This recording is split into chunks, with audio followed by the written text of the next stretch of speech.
So my grandparents are one of my first social justice origin stories. My grandparents started a business on the west side of the city of Detroit off of Puritan, for those that may know the D a little bit. They started a collision shop in their late 50s, early 60s.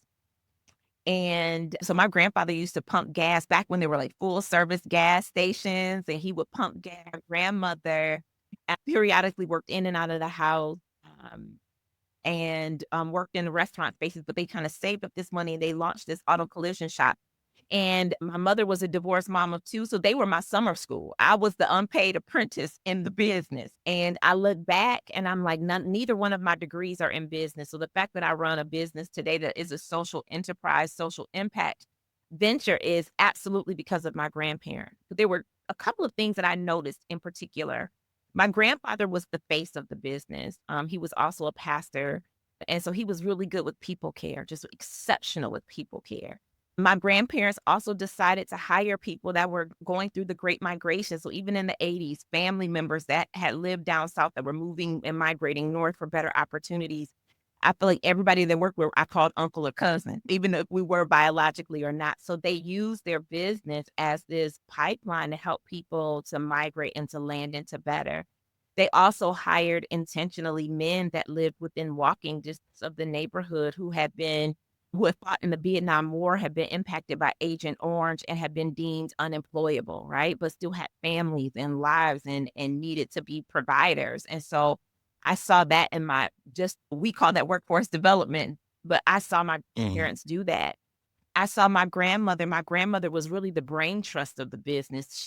I remember being a little girl around like age 7 and my grandmother running a deacon meeting in the Baptist tradition. And it was all men and her. And I remember even as a little girl, she's a boss. Like you just did not see that. You did not see women, Black Mhm. ahead leading a deacon meeting. But I watched her with supply chain. I watched her intentionally pursue cooperative economics with other Black-owned businesses. I remember growing up as a kid, I never saw my grandmother go to the mall. When there was the advent of malls in urban areas, we always went on Livernois. We always went on the Avenue of Fashion. Come on. Always went to Independent Bank, which was a Black-owned bank, and that was what I was steeped in until she passed away when I was in the 9th grade. And so my earliest examples of the intersection of justice, liberation, and business, and using a business as a tool of liberation and social impact was my grandparents.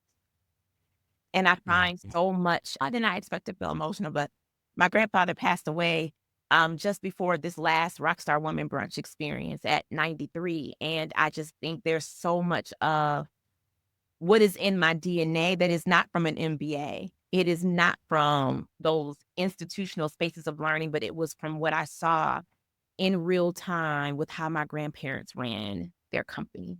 We are who we are because of others, and as I hear that storytelling, I'm hearing your recognition too. It's not those things that would have come from an MBA or other things. It's how you saw them running the company, and then also from your sharing, it's how you saw them live their lives too. Mhm.